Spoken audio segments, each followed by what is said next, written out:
I think it's really important that as Christians who differ doctrinally with one another on various issues, that we not be too quick to call those with whom we disagree heretics. As I understand the word heresy, a heresy is a doctrinal aberration so serious that it separates the person from salvation.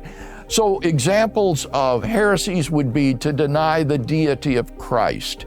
For example, I do not think a person can be saved who thinks that Jesus Christ is a mere creature and not God himself.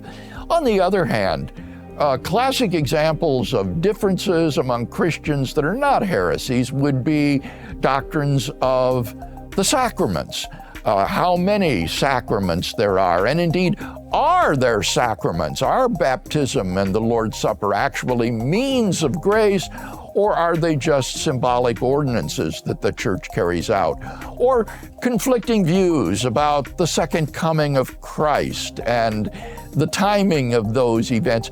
These are questions on which Christians differ, and they should not separate us from our brethren simply because we disagree on these things. So I would say that when you think about how serious heresies have to be, there are really pretty few doctrines that lie below the cutoff line, so to speak, where you're cut off from salvation. Most of our disagreements, I think, will be above the cutoff line and therefore should not be labeled heresies.